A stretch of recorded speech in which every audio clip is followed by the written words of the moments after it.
rank where the view is nothing less than phenomenal. For how I express and project from my abdominal. The only view better, both my daddy and my mama know. No living parents, my sons give me balance. My wife is my serenity, this mic is my identity. The world is foul enough, that's why I write without obscenities. Provoking danger with broken language and spoken anguish. Begging to get hurt, why would you ask to go through changes? Yes, Lord, life's a chessboard, master the angles.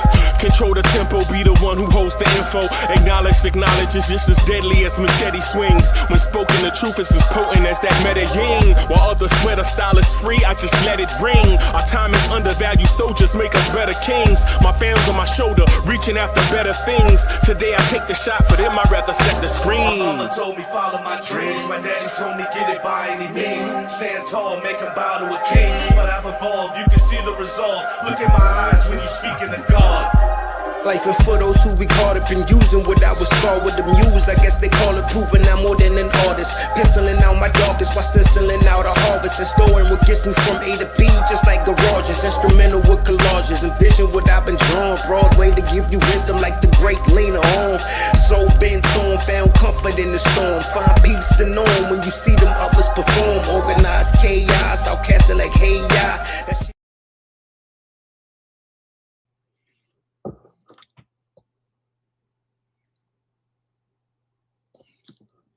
Yo, party people in the place to be. What's good?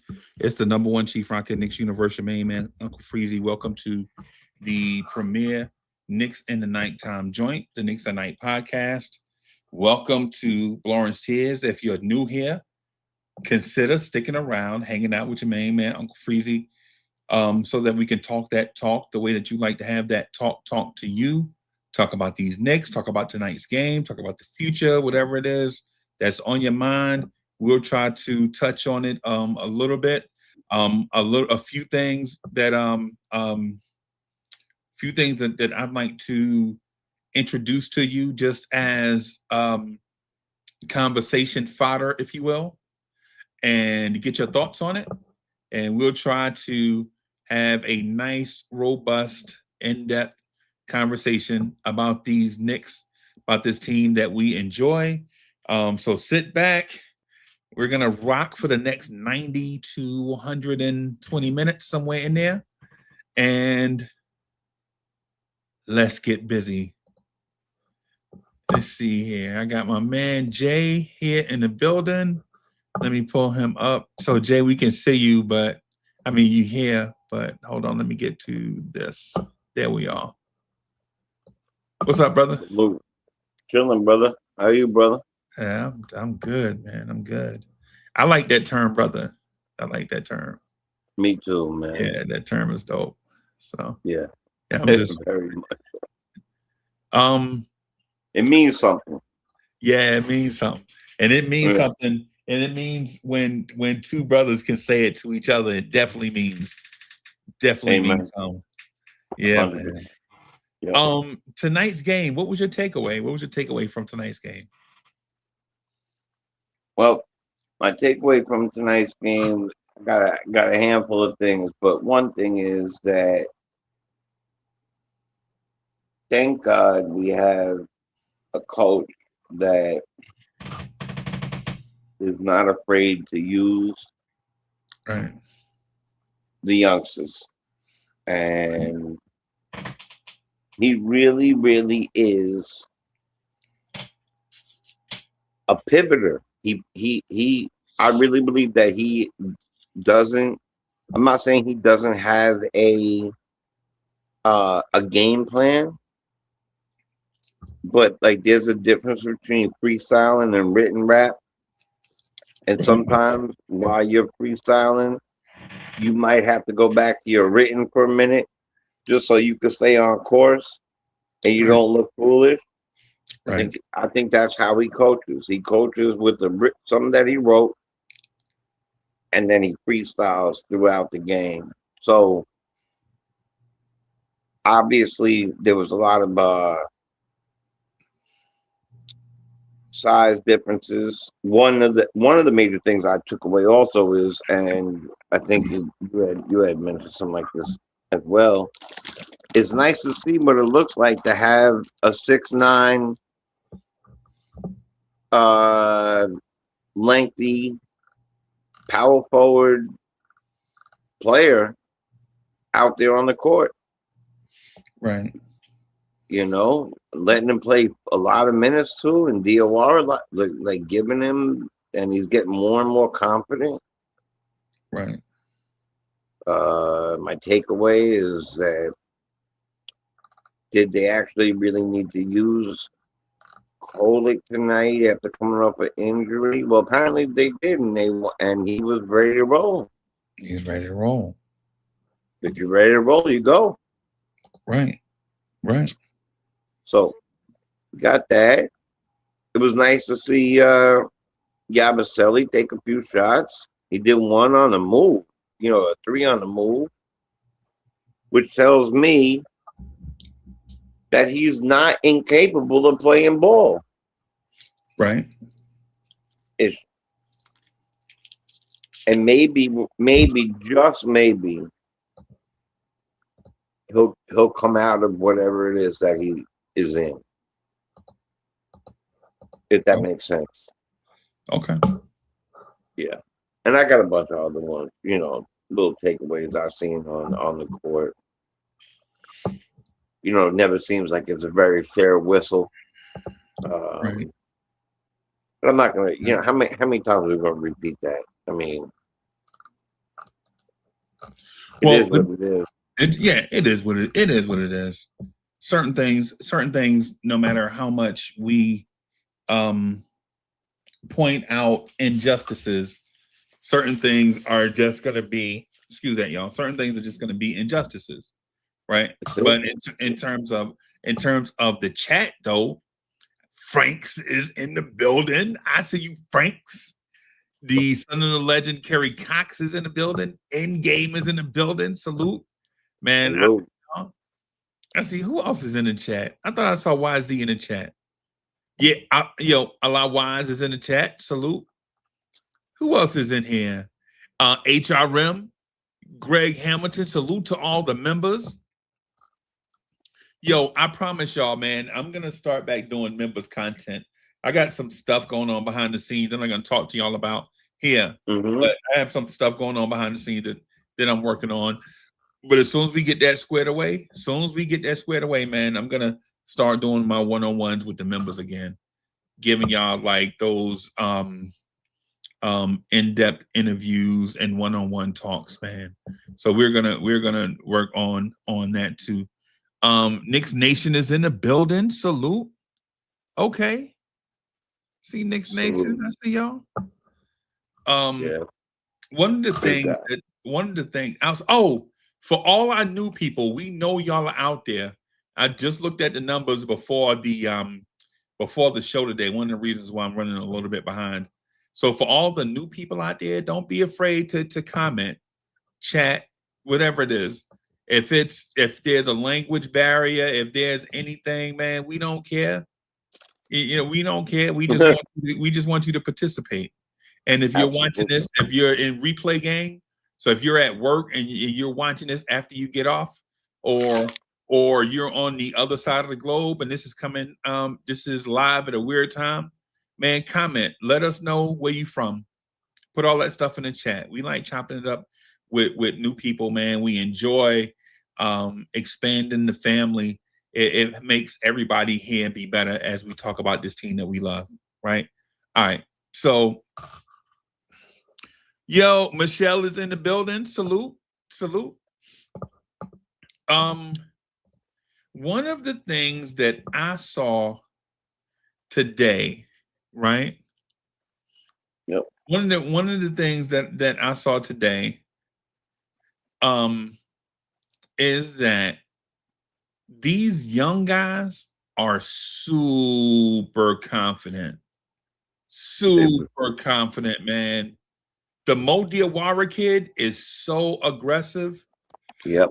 I mean, yo, the Mo Diawara kid is super aggressive. Yo, my richer, handsomer, older brother, Mr. Vince, is in the building. Salute to Mr. Vince. Mr. Vince, I think our birthday is coming up, right? So our birthday's coming up, and I know when my birthday is, but Mr. Vince, is your birthday in January too? I know he not gonna be 58 in January because you can't be my older brother if you be 58 in January. You'll probably have to be either be my twin brother or my younger brother. So if you could be older by a couple. He could be older by a minute. Yeah, you got to be older by a minute. Right. Yo, Freeman is in the building. Salute. One of the things that I saw today is that the kids are super confident, and not super confident in a confident that they're an NBA player type way, but they are, to me, what I saw is that they're confident in the roles that Mike Brown assigned to them, right?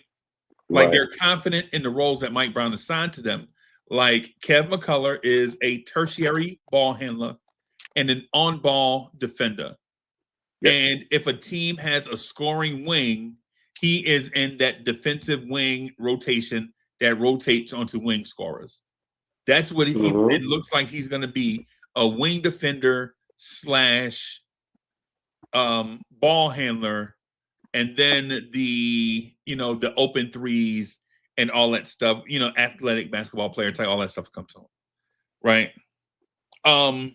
Yeah. Oh yeah, Mr. Vince. Yeah, I thought Mr. Vince and I thought our birthdays was in January together. So you got so Mr. Vince has about 10 years on me, right? Yeah, we got. I guess it's in the genes, right? So, all right. So, but and I'm 23, so my genes are terrible. But go ahead, I'm listening. I was gonna ask you. I was legit getting ready to ask to see your license, bro. Hell nah, you only 23, bro. You need some photo ID, bro. I told you I'm 21 for the 28th time, fam. You know what it is. Yo, you did tell me that. I still don't believe it, bro. Yeah. I need to see your high school ID. Yeah, that's gonna be. Have to scrape the dust off of that puppy, but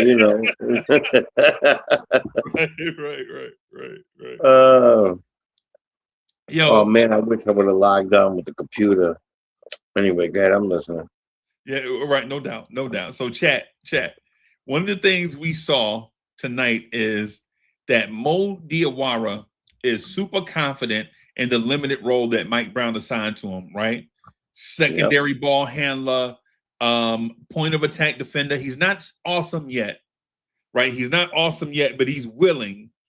I think Sadiq Bey took him to school, I think 3 or 4, maybe 5 possessions, but he was willing. He didn't back down.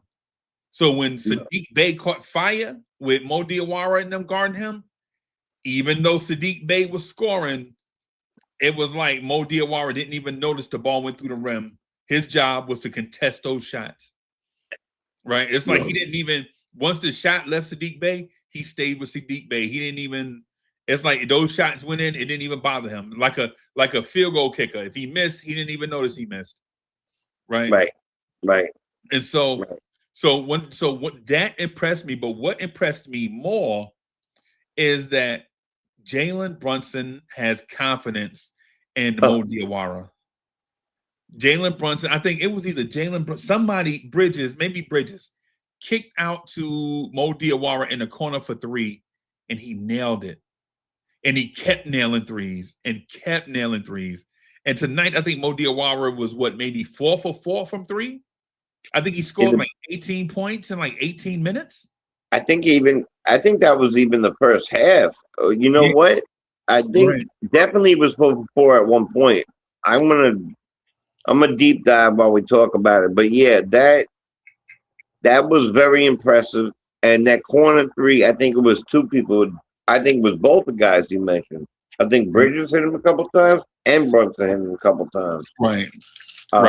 So that was a definite thing. I mean, look, I think you're nailing it when you say he's excellent but not excellent. In other words, when I hear you say that, I hear you saying he is a young man that has a high ceiling. Yeah. Yeah. And with even with that length that he has, he's not even touching that ceiling yet. Nah, not yet. Not even close. And that's crazy to me. That's crazy, bro. That's Right? crazy, bro. That's crazy. And but here's the craziest part to it, in my opinion. We get to watch it in real time develop in front of us, and we're Knicks fans, and we've never seen a 19-year-old develop into a star NBA player. Never. All the guys that we had that came into the league at 19, J.R. Smith, Carmelo, whoever, they did it somewhere else and then became stars with the Knicks. Right? Before a Knicks fan to actually watch a 19-year-old go from a guy where you can't pronounce his last name to a guy that we feel like is on the verge of being a rotation player. Right? And the funny thing is, we've seen this movie 3 times this year. We saw it with Huck Porty. Jay, you remember Huck Porty's block party? Remember we were talking about Huck Porty blocking everybody's shot? Everybody's shot. Then we saw then part 2 was the Tyler Kolek breakout during the Emirates Cup. The 2011. That was his coming out party, right? And then he kept partying. Yeah. And then the past couple of games, you've seen Mo Diawara, right? Yep. Here's the other thing too. We also saw the Kev McCullough breakout. Kev McCullough had, I think, 13 points and 8 rebounds, like 6 assists, something crazy. In the last game or today? To the last game? Yeah, the last game. Yeah. 13, 8, 6, I think 2 steals. His numbers were nuts. Great defense on Trae Young. Yeah, great defense. Matter of fact, I believe he took him out the game. He made him so frazzled. Look what it did to his hair. I saw that. It was crazy. Yeah. So, yeah, he definitely. And that kid's like he looked like a middleweight boxing champion, bro. Like that kid is an athlete. Yeah. And he got a little handle, and he's not afraid to use it, and he got hops. Got some hops, some athleticism. Yeah. Definitely. So, and what I was thinking is funny as you're talking. I don't know why I'm thinking this, but we never see a developed the 19-year-old and stuff, right? So I even go back, I'm thinking about Ewan, but Ewan's already like semi-developed because he's so nice in Georgetown. Then he comes here, but he played 4 years, right? Didn't he play the full 4 over there? Yeah, he was 23 when he got 23 years old. That's what I'm saying. So it's not even close. It's not even close to the same type of mentality by the time you get here. Yeah, you're a young man already by that time. You're not a teenager. Right. Yeah, but I was doing that at 19 is not what he's doing. So yeah, pretty impressive.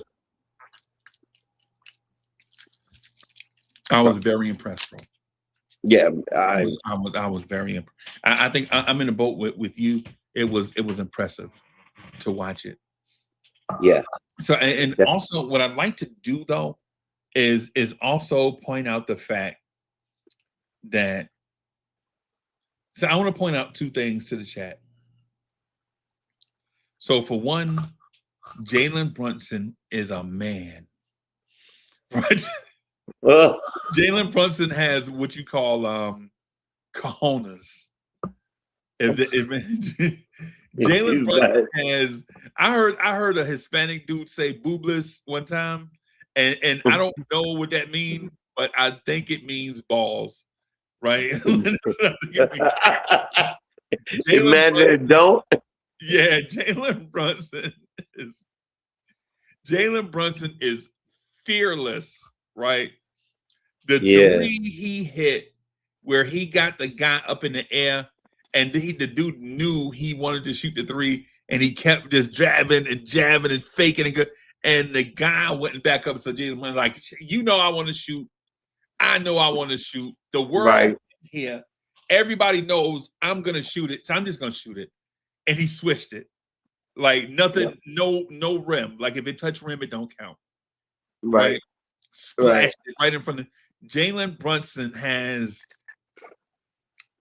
something in him. I think Jalen Brunson has antifreeze in his veins. Like there's something about him he is fearless.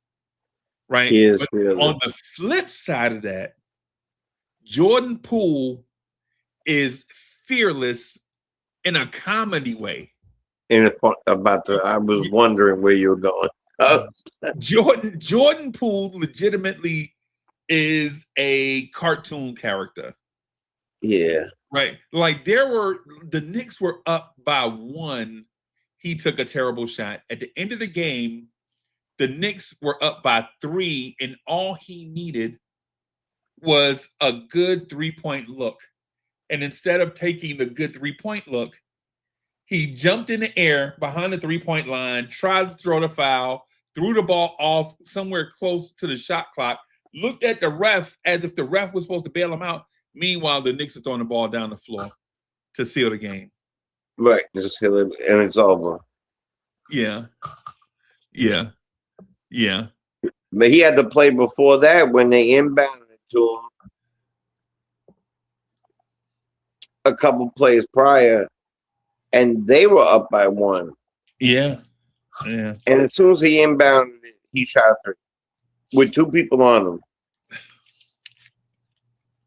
But you're up by 1, and you're supposed to hold the ball. Right. Yeah, he's goofy. I don't know how to explain it. It's definitely. Some people are athletic. Some people are bright, mentally bright, and some people are bold. Some people are mean. Right, and some people, and some people are just they could like think about J.R. Smith. He was so at some points. Remember, he was 6 man a year or something like that, right? This guy will come, right? Yeah, and then he's in the playoff, and he's supposed to dribble out the ball, and he did like a backcourt or something. You remember or whatever he did that thing? Yeah. Was like, I'm like, so I think that's focusing. It's like a focus, like you're like not focused on something. I don't know. Right. Yeah. Yeah. Right. So, yeah. When I'm comparing the two, because Jordan Poole may be more physically gifted than Jalen Brunson. Right. Jordan Poole is a gifted NBA scorer. But is Jordan Poole a leader, a clutch player, a high IQ basketball player, a great teammate? All these things, Jalen Brunson is like all these things combined into one, and the Knicks are winning with him being that. So when I saw Jalen Brunson tonight taking shots, I was like, hey, man, JB, do whatever you. JB scored 28 points on 23 shots. And I was fine with every single one of those shots.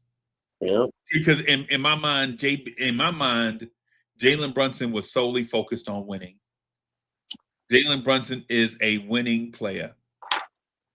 Right? While others maybe want to win, like Zion wanted to win, you can tell by the way he pouted throughout the whole game. Like he wants to win, but do you know how to win though? Jalen Brunson knows how to win. Right? Jalen Brunson knows how to win, and we're blessed and fortunate to have JB, bro. Yep. Could have had him when we picked him, but anyway. Yeah, we are blessed. We are blessed. I think I'm picking up what you're dropping down. He's not the most athletic person, but he is the brightest. He dances under the rim, Fred Astaire style. Right. He moves. His footwork is impeccable. You know, that's why I'm so impressed by people like Kolick, because, and Kolick got, let me tell you something. You want to talk about somebody, and I'm not switching the subject, I'm just adding to it. You want to talk about somebody who's blessed to be in the position they are? Imagine being Tyler Kolick on this team. A guy who wants to hone his craft, and he gets to watch, talk to, practice with, learn from Jalen Brunson. Every day. Every single day. Yeah. Crazy. Yeah. Every day. And Brunson goes 28 points, 10 assists. Right. Right.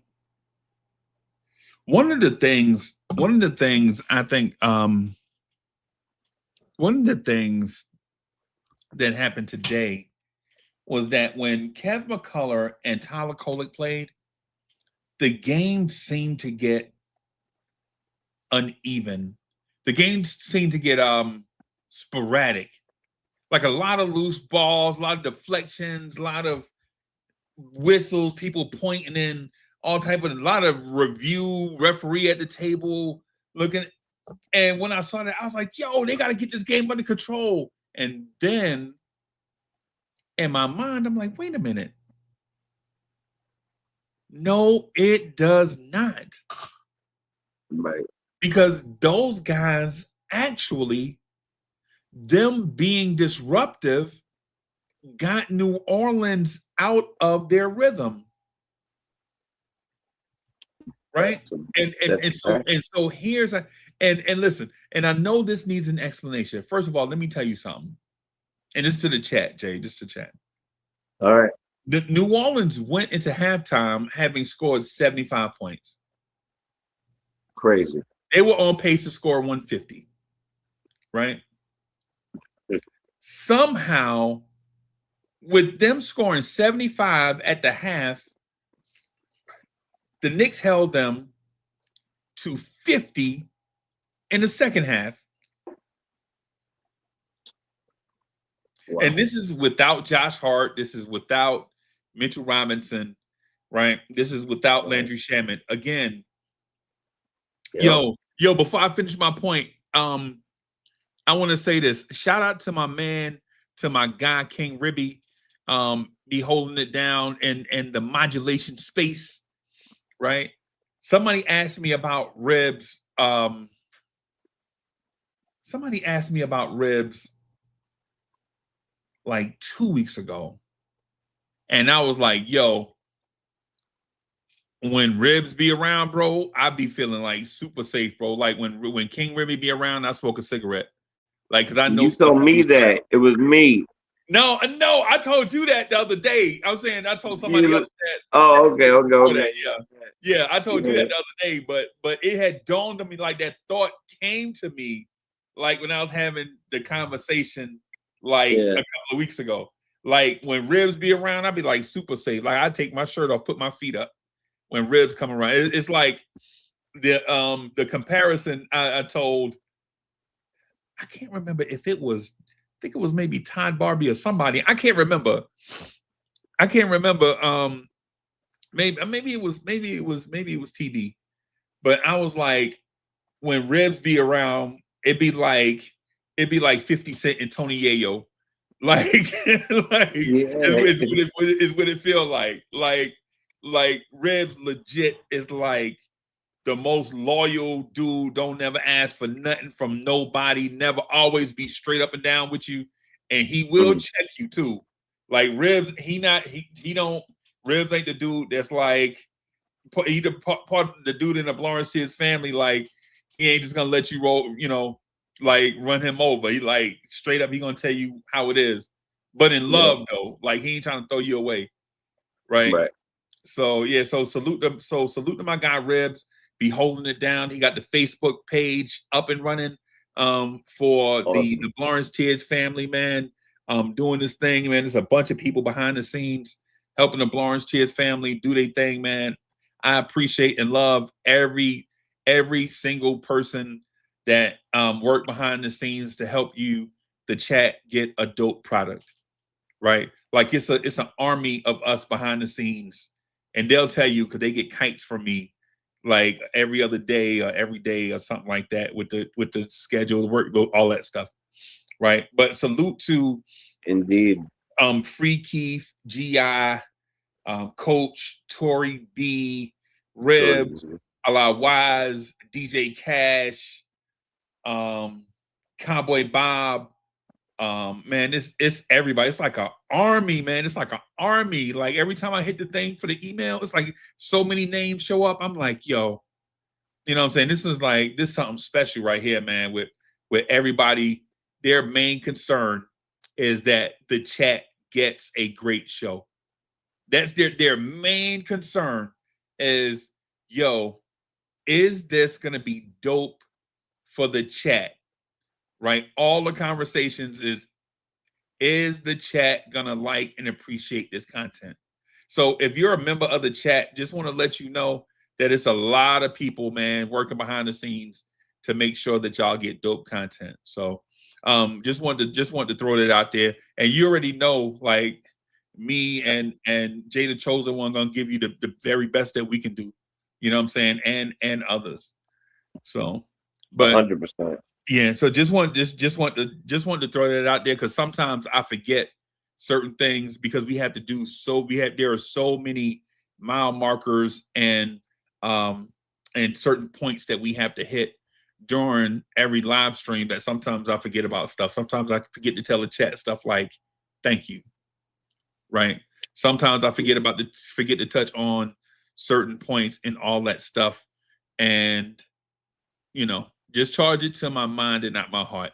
My heart is in the right place, even if I don't do what it is that I'm supposed to do. But on that note, that's a fact.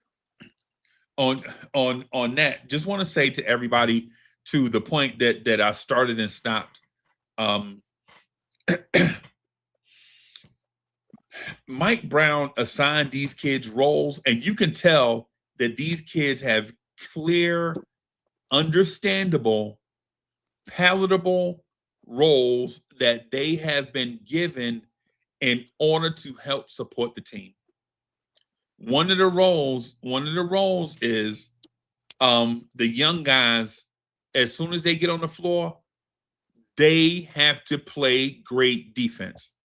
And if they don't play great defense, Mike Brown will take them off the floor. So the first thing they have to understand is they have to play great defense. Yo, son from Brooklyn is in the building. Salute. Salute. Yo, coach is in the chat. Salute, coach. Salute. One of the things is these kids in these roles, they know what they have. They know they have to play great defense. How we know that is as soon as the game started and New Orleans tried to initiate their offense, guess who guarded the point of attack? It wasn't Bridges. It was Mo Diawara out there looking like a baby pterodactyl out there with the long wingspan. Wingspan. Yeah, like this. Like, hey, you know what I'm saying? So, yeah, but doing a good job. He was out there. He was like a shadow. Bro, he was on. Yeah. And New Orleans tried to run that stupid trap at the beginning of the game. They tried to run that stupid backcourt trap, and Jalen Brunson just tapped the ball to Mo Diawara, and he brought it up, and they back out of the trap. Like some of this stuff, they are so confident in. that it still amazes me how confident they are in Mike Brown, in the new personnel groupings, in their new roles with Mike Brown, and you don't see guys padding stats, so to speak. Like you don't see Karl Anthony Towns forcing up shots. I mean, occasionally, right? Here and there. But right. over, like he played 30 minutes and took 9 shots. Yeah. He took 9 shots.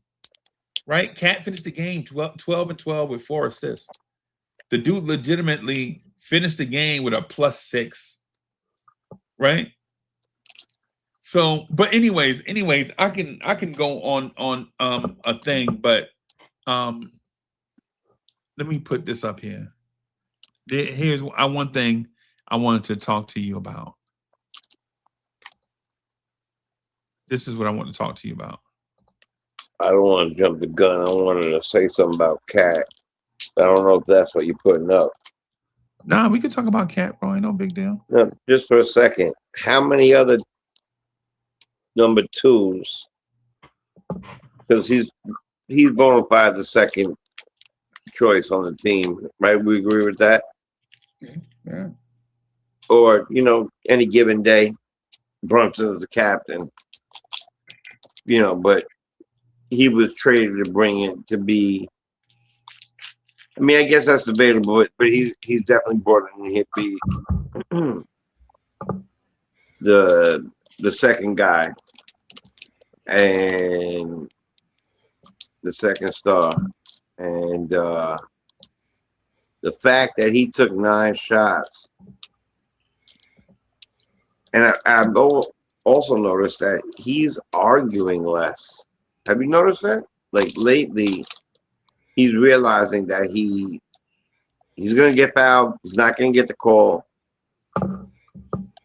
And he's willing to take those 9 shots. Yeah. Because winning is the most important part. You don't get that out of a lot of people who are supposed to be, see the quotes? Supposed to be 25 and 15 or whatever they're supposed to be, according to what everybody thinks. Yeah. Can I throw a thing in there too? Yeah, please do. In the month of December, Cat is shooting 50. Is that me with crackling? Cook, is that me? No. Oh, okay. All right. Yeah. So for the month of December, Cat is shooting 53% from the field on 14.7 shots. Cat in the month of December is shooting 44% from 3 on 4.3 threes per game. So despite the fact that he started the season off terribly from 3, Cat on the season right now is shooting 36% from 3. So he's trending in a different direction. Now, mind you, Karl Anthony Towns for his career is not a guy that's going to take less than 15 shots a game. Right? Learning Mike Brown's ways, though, in December, he's taking less than 15 shots a game. Right? But you can see the offense and impact coming back around. And I don't know if he missed a free throw in December. Oh, wait a minute. Let me see. 1, 2, 3, 4, 5, 6, 7, 8, 9, 10, 11. So Cat's missed 11 free throws. I didn't think he missed one, but damn, he missed a lot of free throws. So he missed 11 free throws. But it feel like he has. But it feels like he hits every free throw, though. Is basically what I was gonna get at. So yeah. He's definitely clutch at it. There's no doubt about that. Right. You know who's been making his free throws is I think OG's made about 12 in a row. Right. Because he what was he today from the line? Ooh. I don't know. Because the reason why I thought of it was he was having a rough game in the Atlanta game for a minute, and then he woke up in the fourth quarter, and he made all his free throws in the fourth quarter. He was 7 of 7 from the free throw line. Yeah. Which were all, it seemed like they were all big free throws too. He's shooting 82.5% in December, bro. Yeah. So it seems like today he made all his free throws too, I think. Are you talking about OG? Yeah. Yeah, he was Yeah, 6 he for went 6. 6 for 6. Oh, Yeah, so he's made 13 in a row, basically. Right. And you know the thing about OG today, you know, it seems like he was hesitant to shoot the three that much. And man, he was taking it to the rim. He was taking it to the rim, bro. He was going strong too. Y'all know I love music, right? Y'all know I love music. Every time y'all get close to saying something, as soon as you said taking it to the, I was like, don't say it. In my mind, say it. I was gonna start off with this one. I go all pro. I go to work. Kumo D, you know, the Kumo D scheme. Yes, he went to work tonight, boy. Yeah, man. Yeah, man. So I love his faces he makes when he gets up and somebody gets in his face. He makes this like real surprise face. Like, what are you doing in my face? Yeah. right. Mm-hmm. All I know is if that jersey ever come out, if that jersey ever get untucked by OG, somebody in trouble, man. That's it. Someone getting yammed on. It came out in the fourth quarter. Right. How many? I know one of the Pelicans announcers, I think they mentioned it. I forget who mentioned it, but you rarely see people that can take the strength and limit and neutralize it with Zion. You know, OG was right with him on that. Yeah. Like, that shows how strong OG is. Zion's a monster, bro. I mean, Zion that dude gonna make shots that he's an alien with some of the stuff he can do. So that's just one of them generational talent kind of guys. Unfortunately, man. Unfortunately, no, I was gonna say, unfortunately, he's got that injury bug thing floating over his head. Yeah. That's what's weird about the Pelicans. I mean, when you watch them, and I've even seen them in other games here and there, they obviously have talent. They have talent, bro. But you said it a bunch in the game when we was watching it. They ain't got no point guard, bro. They don't have no point guard, bro. And it's been like that for years, man. Not one. And yeah, it's been like that a long time, right? A long time. Yeah, man. And what I thought Yves Missi was balling for it. What happened to him? Did the kid Derek Queen, bro? Special. Yeah, Queen's been playing. That's right. Yeah, Derek Queen is special, bro. Yeah, So he lost his job.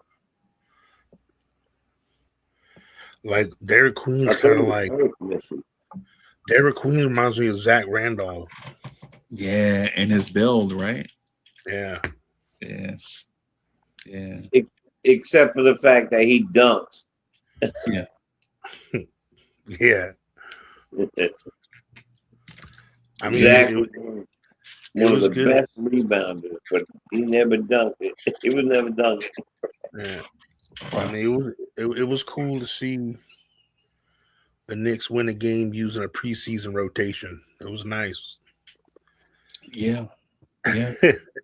Because I think a lot of it had to do with preparing for it's going to be a national kind of special game, New Year's Eve. Yeah. Oh, the first. Yeah, besides OG, I think everyone else he found. I think OG kind of stayed in there for Zion insurance, pretty much.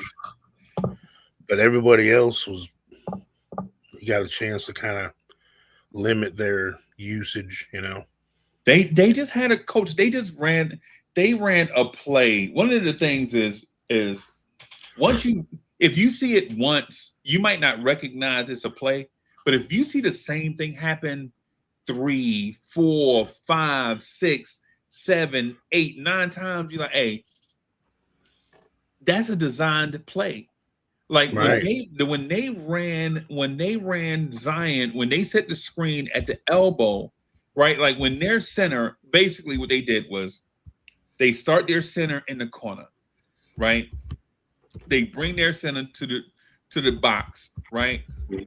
And then they bring their center back up towards the top of the key, not to be a shooter, right? But to pull Cat from under the rim so Zion can dunk, right? But on the other side of that paint, they're basically running a curl where Zion comes around the curl, and every time Zion gets to that spot, Cat is right there. And there's nothing Cat can do. It's like either you evacuate the spot and let Zion do a highlight dunk, or you try to do something with that freight train that by the time you see it, it's too late. Because they got Cat twice. They got Cat twice in a row on it, right? You can see Derek Queen come up and then go to the top. He's trying to follow Queen, but Queen's not a three-point shooter, so he's slowly following Queen, right? Because Queen, while he's not a three-point shooter, he still spreads the floor as an elite passer, as a big man, right? And so you have to honor his passing skills, right? And every time it's like the timing. It's like one dude's coming this way, the other dude's coming this way. Next thing you know, Cat and Zion in the paint. And you like, Cat, what are you doing? And then when you realize it, like when they run it like 3 or 4 more times, they're like, oh, they know Cat not going out there. They can get Cat in foul trouble. And that's the perfect thing because Mitchell Robinson is already out. Right? And so it gets you in that thing like, do you want to face the Pelicans with Ariel Huckporty at center? Probably not. And nothing against Huckporty, right? Because Huckporty is a heck of a player. Huckporty is a talented player. You don't make the NBA. You don't get an NBA roster spot if you're not talented, right? Right. But every time Zion turned that corner, Cat is right there. And you're like, okay. Borrega figured out something, right, against us. And since they don't have rim protection, right? Since they don't have rim protection, the next smartest thing to do is if you don't have rim protection, get rid of their rim protection and rim threat. And I think that's what they were trying to do. And I think that's how our guy wound up getting his nose broken. Yep. That Zion, coach, you know what I'm talking about, the Zion curl around the thing. And I don't know if his nose officially broken. It looked like it. Well, it looked like he was broken, leaking. Yeah, he was leaking all over. It took him about a half hour to wipe that blood up. Yeah, and no foul. No foul. I just would like to point that out. No foul. Yeah. But you know what? The thing that I'm constantly reminded of, these big, ginormous human beings are kids. Like legit, when Huckporty got his nose broke, he was walking all over the court, dripping blood everywhere, like in his hand. Holding his hand like it was a cup. Right. Like, bro, if you catch the blood, it's not like you can put it back. Like, what are you going to put? What you gonna do with the blood in your hand, bro? It's not like you can put it back somewhere. Right? Just yeah.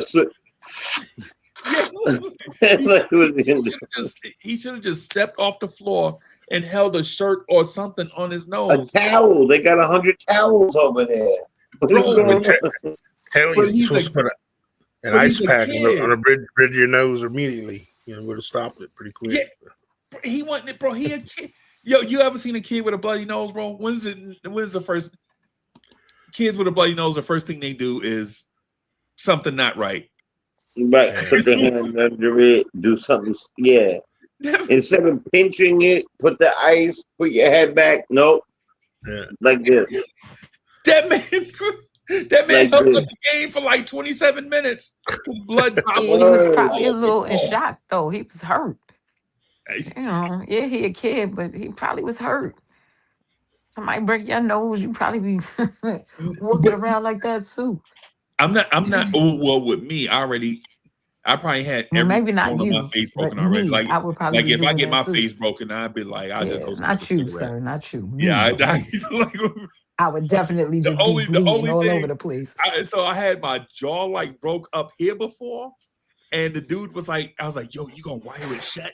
He's like, no, you fool, wire it shut. I'm like every time you get you don't have to wire everything shut when you get, whatever, right? But with him, I'm not saying that he wasn't hurt or he wasn't in shock. What I'm Nah, saying I is get it. he looks like a monster on the floor though. And then when he Like to get be hurt, so he young, 8 years looks so old. menacing. Right. That's what I'm saying. Like he looks so tough, and then he get his nose broken, and then you like, where mommy at? Like legit catching. Are you calling him a big? Are you calling him a big baby? Glenn Davis? Nah, I'm not calling him Glenn Davis. No. and I'm just in truth, I'm really showing empathy for him because I didn't show empathy for him before. You know how not how guys hit the floor, be like, man, get your ass up. But then when you see this, you forget he a human being. That's all I'm saying with that. So And the kid. And the kid. All at once. Yeah. We just won a game. Now, granted, I know the team we beat's having a rough time, whatever. Right. But there was a moment I looked up on the court in the third quarter, and McCullough, Yabusele, Jemison, and like you talking about Deuce and Bridges. You talking about the Duke weird and line that Bridges. had one starter out there and like 4 dudes. You like that don't play ever. They were out there for like 3 or 4 minutes. I'm like, bro, this looks like, and like and it was in the midst of, it wasn't like we were in a little bit of a dogfight still at that time, and he had them dudes out there. Yeah. At the We were same losing. time. Yeah. Yeah, I mean, yeah, definitely at the same time. We were and we were still down. Right. I mean, you got to give it to, and first of all, a real quick shout out to Deuce coming back 18 minutes, 14 points, 3 rebounds, 2 assists, and a steal.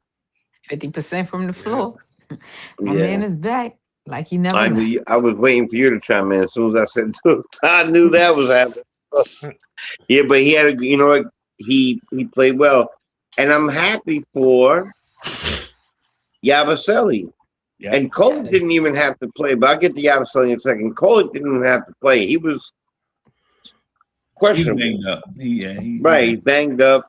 Shouldn't even been in the game, in my opinion. But you know what? 7 points, 2 rebounds, and 5 assists, 12 minutes. Yeah. That's a hell of a game for a young man. I think he was the best, and I may be wrong. It may be Deuce, right? But I think Tyler Kolek probably was the most impactful player off the bench. I got to give it to Deuce because Deuce came from out of nowhere, right? But I think Tyler Kolek was also super impact because when Deuce entered the game, we was like, "Wow, Deuce entered the game late. Is that number 2?" Yeah. Like y'all remember how late Deuce got into the game? Yep. Right. Honestly, I didn't even expect him to play. Just keep it I was questioning in my head too. For his first game back wasn't going to be against San Antonio. I figured he would play. If he was ready to play, I figured he would play today. I didn't even know he's going to be back for San Antonio. But my point though was Tyler Kolek though.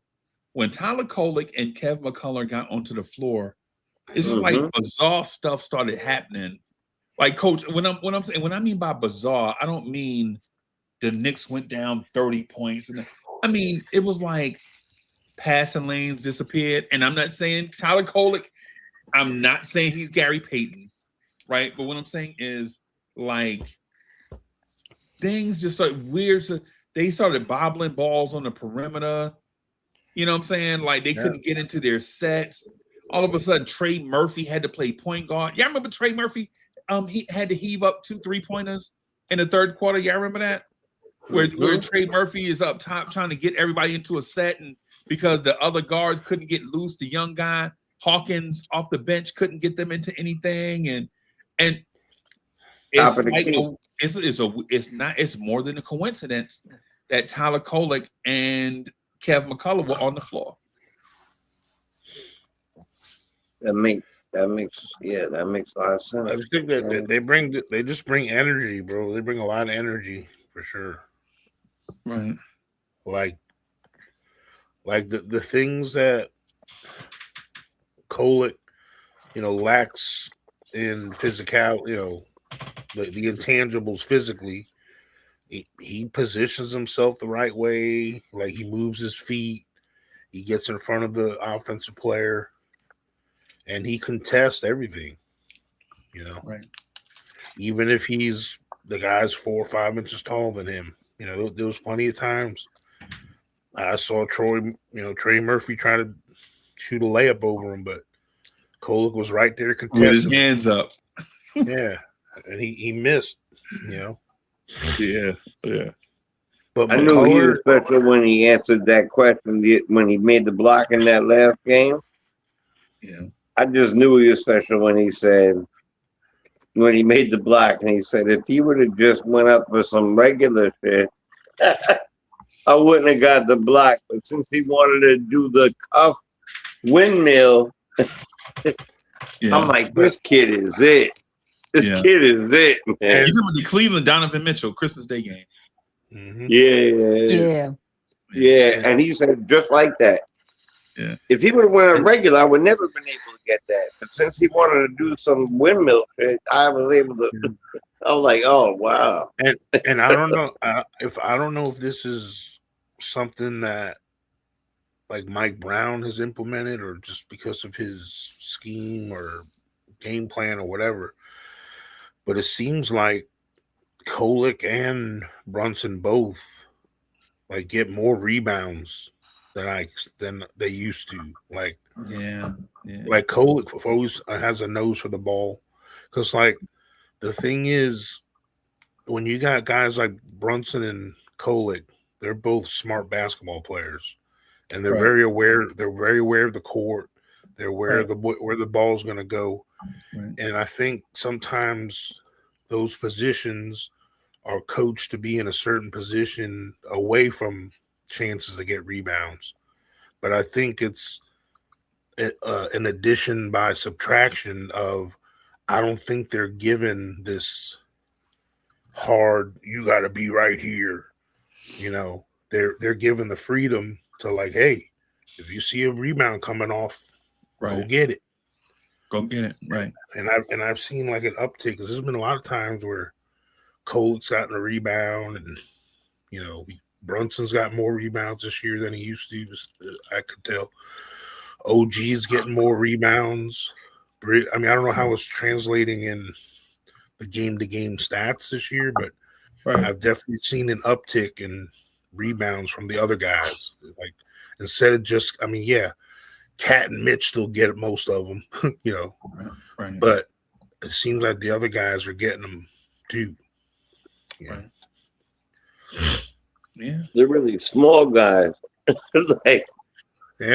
the best part of it. I mean, really good rebounders, like really good ball players, angle watchers.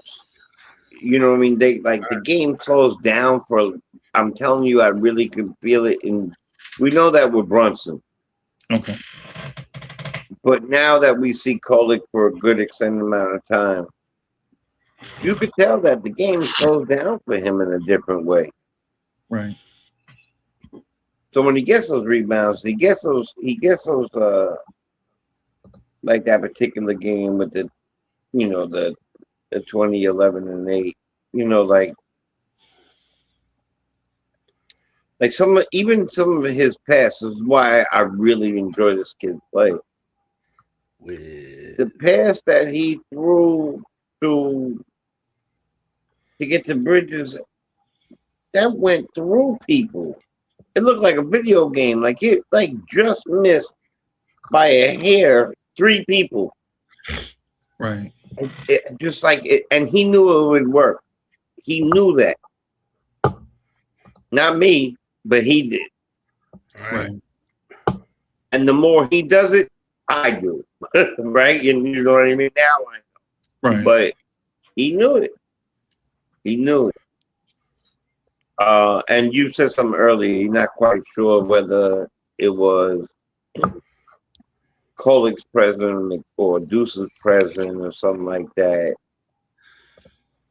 I'm gonna give them both their flowers for the way they played.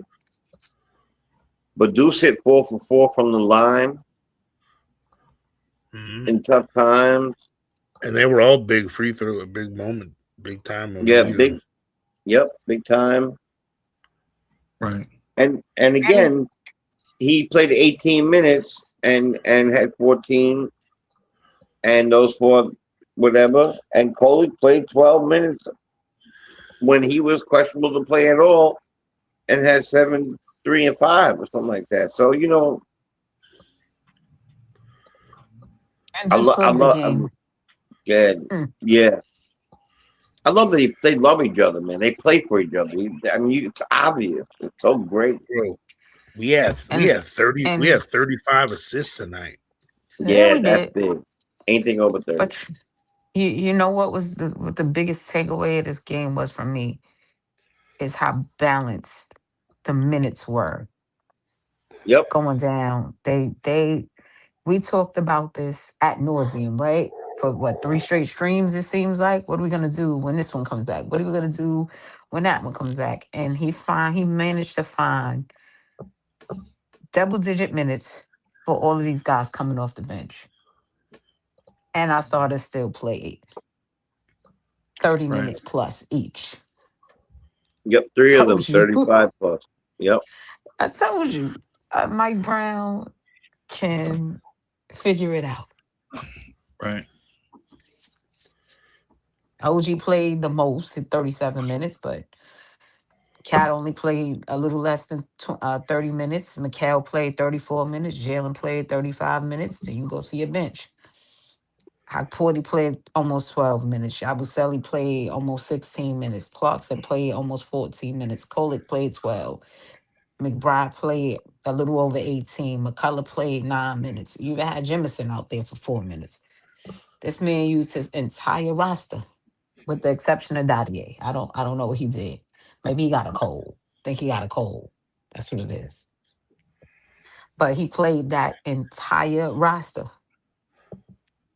And you didn't even notice it when you was looking at the game. Right. It wasn't until I went to the box score and was like, dang, like these guys played significant minutes. Enough to get a real sample size of what they could do out there. Because Yabusele, with those 15 minutes he played, he managed to knock down 3 threes and give a hell of a pass to, I don't even know who it was, Clarkson, somebody in the corner for a 3 when we needed it. Tyler Kolick. I couldn't remember who it was in the corner, but I know it was a hell of a pass from Yabusele to Kolick for that 3 when we needed it. So I'm really impressed by what I saw today. They wasn't even playing hard. They were just playing. And I don't mean that to say that they were slacking off, but it's not like they was out there struggling. Right. Yeah, it just seemed like they had one of them.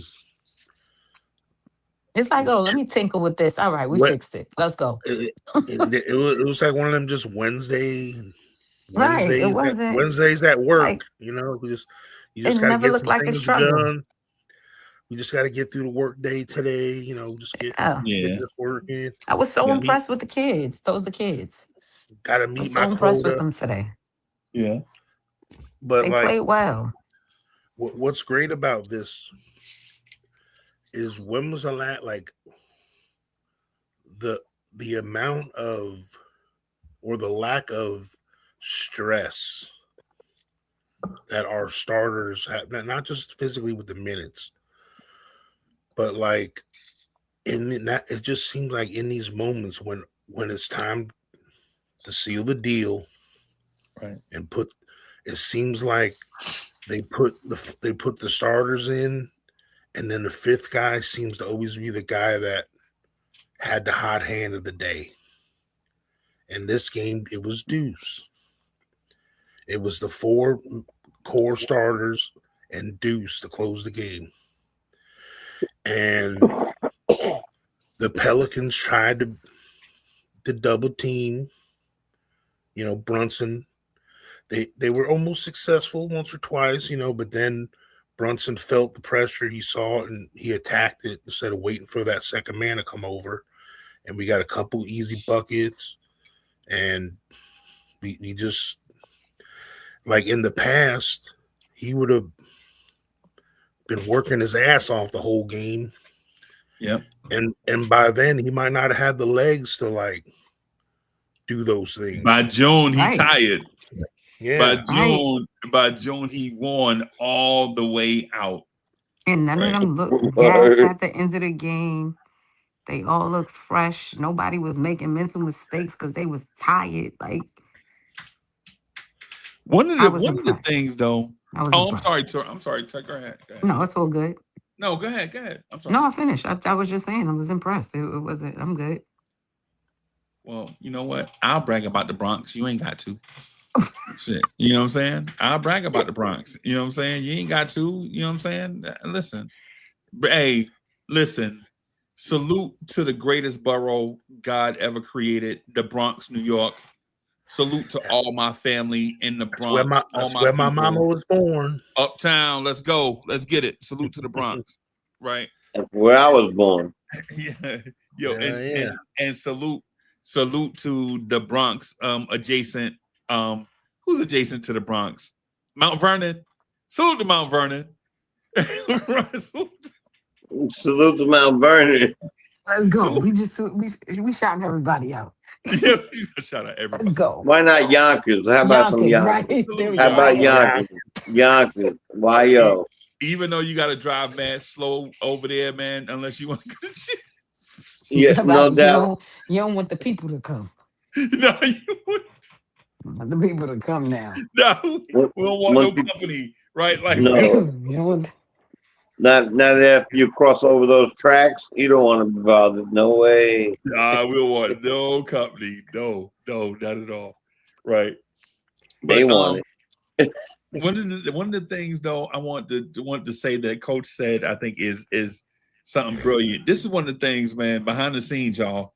I like be trying to go across Coach's head with some stuff. Like what he said just now, like to me, was brilliant, right? The Jalen Brunson trap thing was not as simple as the Jalen Brunson trap thing, right? Because the thing is, when you get trapped the first time, it might surprise you, right? But when you get trapped the second, third, fourth, fifth, sixth, seventh, you're not surprised on the trap because first of all, for the most part, the two dudes that's going to trap you, right? Mm-hmm. And you know where you have to be on the floor for their trap to work, right? And you know who is spying you, the third person, right? You know where that person wants you to throw the ball so that they can pick the pass off, right? So when Coach mentioned the trap, one of the smart things that Jalen Brunson did is he actually entered the trap knowing that 3 sets of eyes was going to be on him. So it'll be a 3-on-1 and one part of the floor. But if he makes the pass, it's a 4-on-2 on the other side of the floor. Right. And so when Jalen Brunson was at the top of the key, he's like, okay, I see the other guy over there lurking. I'm just going to go over there to him. Right. Because I don't know if y'all remember, but we started missing back. Y'all remember we swatting the ball around the rim, bombing all this stuff and people kicking the ball out of the. So we had the little thing. But Jalen Brunson was like, you know what I'll do is I'll go get in the trap and we'll rotate over and hopefully we'll get another shot, open shot. And so he goes into the trap just like he predicts, 2 long Pelicans defenders go trap him with a third person wanting him to pass in that passing lane, right? Because you trap because you want to stop this person from, you want this person to give the ball up or turn it over, right? So you basically trap because you want somebody else to kill you, right? Basically. So Jalen Brunson gets into the trap. He kicks it to the other side of the floor, right? We get a dribble penetration. And then come to find out, Deuce McBride is tucked in the corner down originally from where Jalen Brunson was, but he's wide open because the defense is chasing the ball around the floor. And now Deuce has a wide open 3 to basically seal the game. Mm-hmm. Right? So basically, like what Coach was saying, I don't know why Coach didn't get into it. Maybe I don't know, Coach. I ain't gonna try to put you on the spot, but basically the plays like that Jalen Brunson made tonight, that Coach alluded to, were very smart and intentional plays where it looked like, hey, Jalen Brunson, why is he going over to the corner to get trapped? Well, if you draw 3 defenders to 1 player, that means it's a 4-on-2 on the other parts of the floor. Yep. Mm-hmm. And then by the time they did it, like the 3rd or 4th time, it was closer to the left elbow. And once he sensed him starting to come, he went right to the rim. Right. Got that layup. Right. Because they have committed. Because they have committed to the trap because Jalen Brunson was went passing into the trap to beat them. And now they're like, well, if we commit fully, and then while they're thinking about committing fully or not, Jalen Brunson already split trap and was on his way to the rim for a layup. All right. And then you see them back out of the trap and just go back to aggressive man-to-man. And that's why when you have these podcasts, like in Gil's Arena, these half-ass dudes that don't ever really watch the games and think they know the players. And they say, oh, you only got to put a bigger guard on Jalen. All you got to do is trap him. That's how you stop him. I'm like, bro, that maybe used to work when there was no one else that could shoot on the team. Right. Or when no one else could make a basket on this team. But you can't do that no more against this team. Right. Bro. That's what I was going to say. That's what makes doing that to him so hard. Go ahead. That's lazy analysis. Send 2, 3 people at him. Do it. That's lazy. That's lazy analysis by them too. Because that's basically the way that you stop all superstar guards. Right? Like usually stop the guy with the handles. Pardon me. Usually stop the guy with the handles because no one else has handles. So it's not just the fact that we could shoot, we could get open, and other people could drive, but there's other people could also dribble on our team. Right. So you trapping a guy you think is the only guy with handles, but it's not. Now the league's got to be like, bro, they got these dudes out. Now we got to worry about some kid named Mo Diawara making a 3. Right. We got to worry about Yabusele. We got to worry about Kolick. We can't leave them. We can't leave no one open on this damn team. Right. Right. Like technically, and this is great. This isn't a knock on Mitch. I love you, Mitch, but Mitch is the only player on this team you can't leave out. You can leave open. Like everyone else on this team. I mean, I don't count Jemison because he don't play, or Huck Porty much. But every other player in our team can hit an open 3-pointer, pretty much. And we ain't had that in the Knicks and God knows when. I remember most in the very recent future, we can never even count on all 3 starters to make a damn open 3, let alone Alfred Payton. Most of the with the way, and with you can't leave Mitch open up top, but with the way these dudes is looking for him now with that ball, you leave him if you want to. He gonna go right to the basket for easy too. Yep. So teams is getting in 3 the hard way. Right. I'm telling you. Teams is in trouble. I love it. I love it. So I have one other topic, man, for y'all. Just real quick, just to and I'm gonna so for the members, I'm gonna talk about this on I'm gonna try to do the members thing tomorrow. I'm gonna try to do a Mets stream tomorrow. Man, y'all gotta check out the Mets stream, the New York Mets Lounge. Make sure y'all checked it out with yours truly, just crying on the internet about how if y'all You did a great. It was good. It was good. It was better than that. It was better than that. If y'all want to see a big grown head cry, but here's the topic that I'm probably going to talk about for the next 2 or 3 days, maybe the next 2, 3, 4 live streams. The Knicks are in arm's distance of switching places with the Detroit Pistons. And I don't know how I feel about that. Now, I'm not saying I don't care. That's not what I'm saying. I'm not saying that I don't care. What I'm saying is I don't know how I'm gonna feel when this event occurs. Because it's looking like the Knicks will probably switch places with the Pistons probably early January, like 5th, 6th, 7th, 8th, something like that, when both teams get enough games in. Because I think the Pistons next game is against the Lakers in LA, and the Knicks next game is against San Antonio in San Antonio. So I don't know if there's a flat foot tie or how that's going to work, right? But I'm going to ask. What I want to do is ask the chat first. Okay. Right. I want to ask the chat first. Chat, how are y'all going to feel when you look at the standings and see your New York Knicks first place in the Eastern Conference in 2026? Like, how does that sound to your ear? So I'm going to ask the chat first, and then want to give the panel some time to think about it. And listen, we already know what the basic answer is. The basic answer is, oh, it don't matter. All that matters is what's happened in the playoffs. We already know that, right?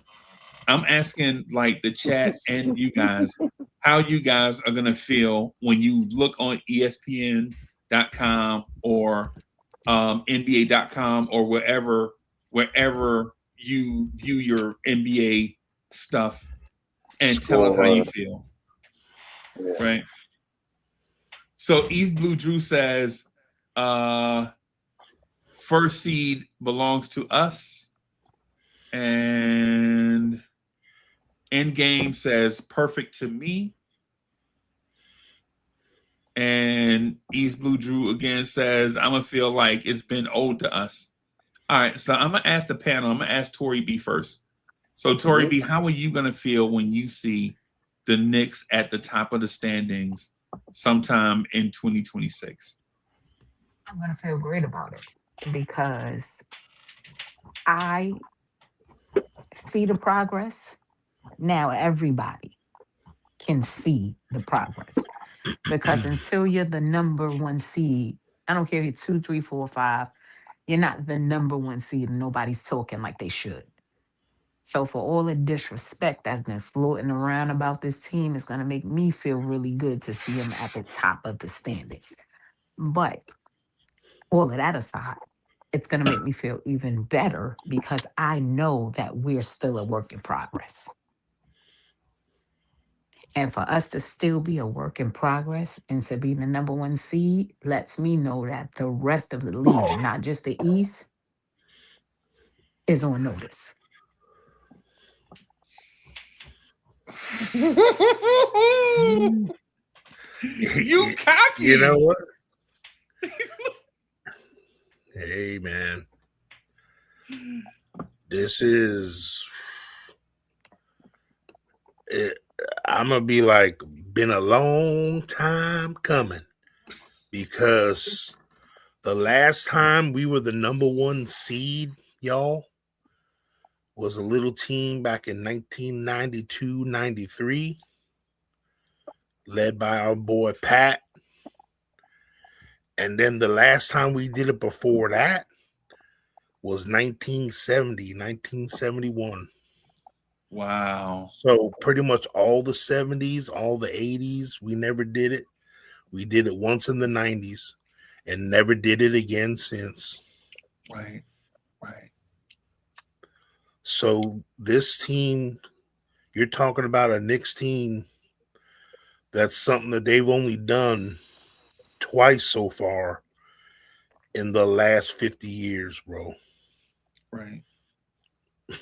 Like, we ain't had the first seed in a minute, bro. And it means a lot because, hey, look, the Garden is the Garden, bro. And you know how we play at home. And yes, we've had moments where, you know, in the playoffs, we've had letdowns, we've had come ups, you know, at the Garden and all that. But first round, we hosting. We got home court advantage throughout our journey to the finals, bro. That's huge. Like, that's big. That's huge, right? Right. Because MSG is an advantage, bro. It's gotta be. Yeah. Yeah. Yeah. Jay, how you feel about that, Jay? I feel like when Charlie found that golden ticket, but he ain't have no money and he could just pick one bar up. Yo, I'm gonna feel bizarre. Like, it's gonna be, let's be honest, it's gonna feel fantastic. No one could deny that. That's an instant word we could feel. But I feel like we have been playing, especially the last few years, in the 2 or the 3 slot. And we've been chasing that with no realistic thought of saying, okay, we're number one. Maybe it's Boston or Cleveland or whoever it is. I legitimately already feel like we're number one. I'm going to be honest with you. Mm-hmm. So once we solidify that and get to that,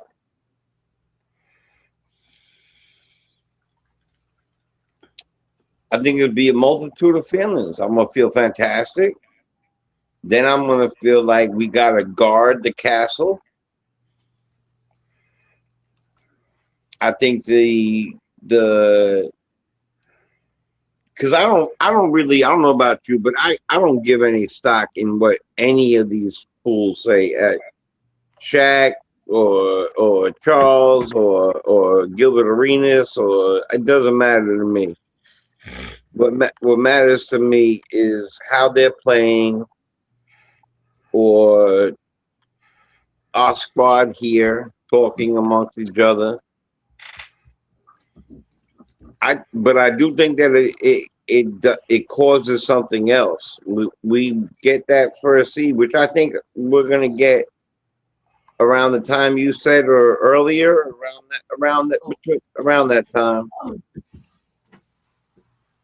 Now everyone's chasing us. We have to play the same game we played to get to first, or better. Right? And that's important. You know, that's important. You know, okay, we made it to first. And then the last thing is about damn time, and the world is all eyes on us. You can sing any song you like from that moment on, but all eyes on us.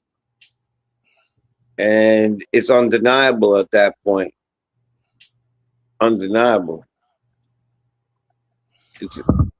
So I mean, I wonder if there's anybody on here that feels like that's not gonna happen. Like how Well, many of us feel like that is inevitable? I know I do. I feel like it's inevitable. man, what y'all said is like legit. What y'all are saying and chat, what y'all are putting in the chat is amazing to my heart, man. Because the thing is, the thing is this: once the Knicks take over first place in the Eastern Conference from the Pistons, right? The season's not over. We'll still have somewhat like less than 50 games, right? Because right now we're at 32 games, right? At the 32 game mark, the Knicks are 23-9. So right now we have 50 games remaining, right? Going into the new year, we'll have less than 50 games to go. At some point in that first week or two in January, I expect us to trade places with the Detroit Pistons because of, even though the Pistons are playing good basketball, they're not as hot as the Knicks. No. Right? And the Pistons are playing when I say the Pistons are playing optimally, they're playing to their potential, right? Now, the Knicks, on the other hand, are staying afloat. I don't think the Knicks are playing their best basketball yet. And the reason why I don't think they are is because the Knicks haven't been healthy enough. The young guys hadn't had enough time. Mike Brown is a new coach.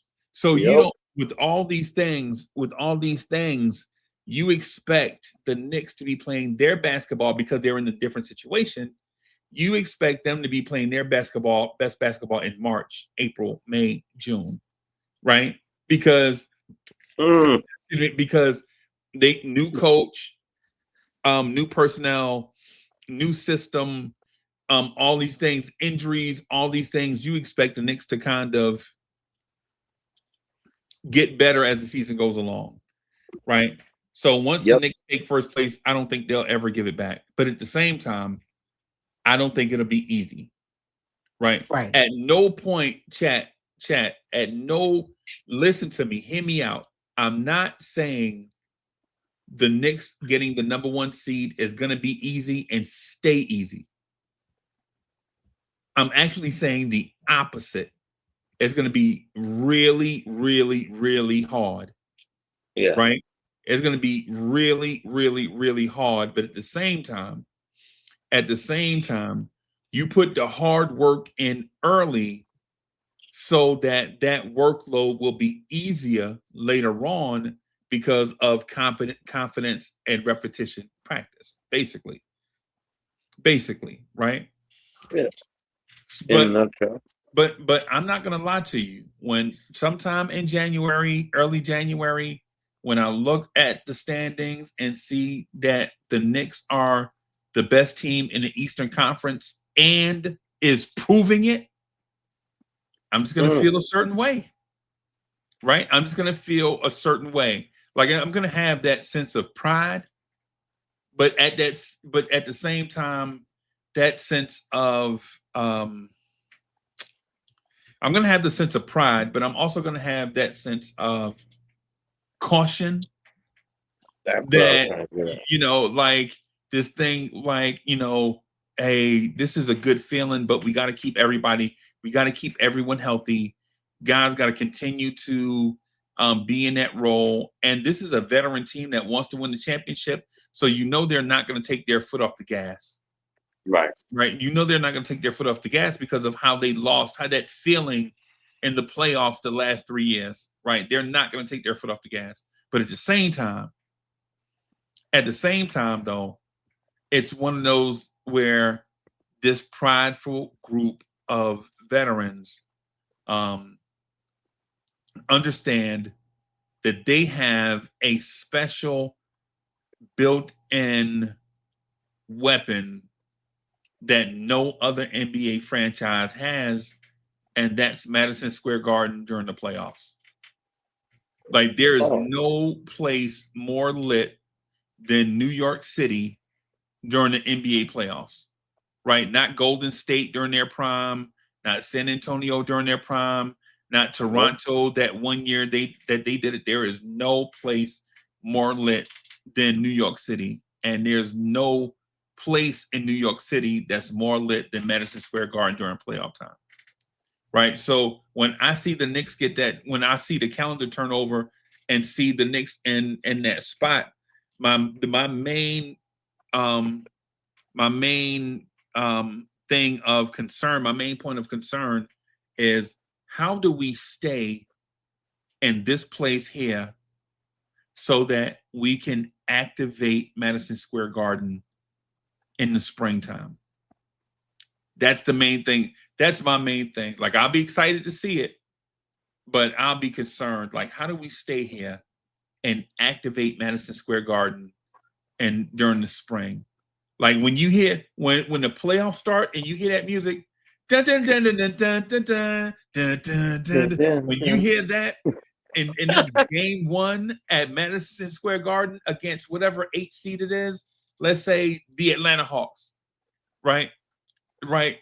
Round one of the NBA playoffs, the Knicks against a banged up Atlanta Hawks team, right? The feeling that's gonna, man, it's giving me look, man, it's giving me the look. Y'all can't see Look, it, man. I got it too. I swear to God, just thinking about it, man. You know what I'm saying? And when you're the number one seed, you basically don't get a tough team until the Eastern Conference Finals. Right? So we get to see Detroit take that road that we took last year. Every team they play is a tough team, right? Meanwhile, we'll probably play Atlanta and then maybe the Sixers, you know what I'm saying? And then we'll be waiting, and we'll be waiting in the Eastern Conference Finals for either Miami, Boston, or Detroit, right? But anyway, I asked that not so that I can go on a rant, but I just wanted to make sure that I wasn't on Fantasy Island alone. No. Right? Like I don't want to be screaming out for Wilson. You know what I'm saying? You don't want to say the plane boss the plane? No, that either. No. I always wondered how they kept their white tuxedos squeaky clean out there on the island. Yo, they were so fresh and crispy. Yo, who was doing that? Who was doing that? Ricardo Montalban was smooth. Yeah, Ricardo and my little man. Yeah, they were keeping them. They were keeping them fresh. They were clean, boy. That was a creepy ass show. Now you think about it, right? Yeah. But yeah, I hear you, and I think that's what I was saying prior to what you were saying. It's like I'm gonna feel like when we made like 94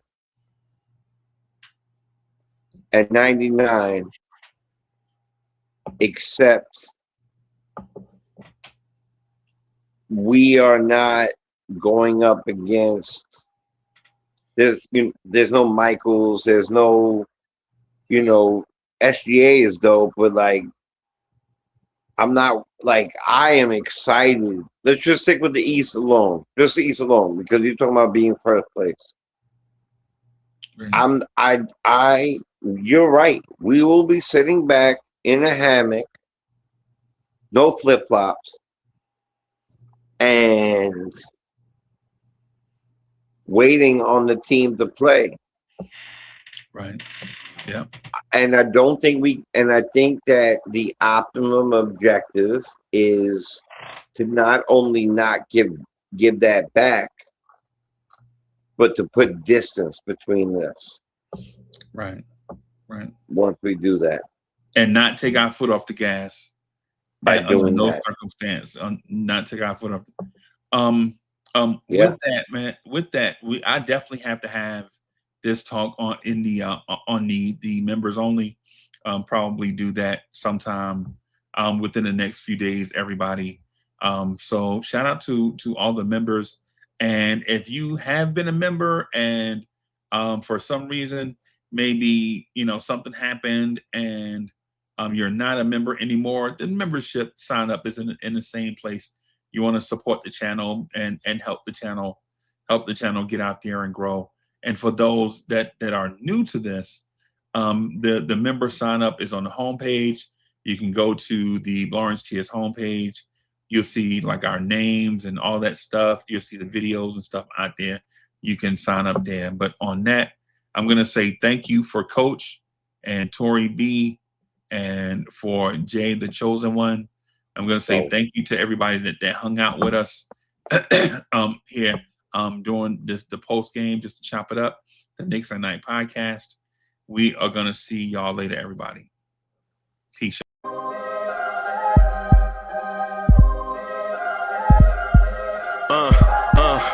I rank where the view is nothing less than phenomenal. For how I express and project from my abdominal. The only view better, both my daddy and my mama know. No living parents, my sons give me balance. My wife is my serenity, this mic is my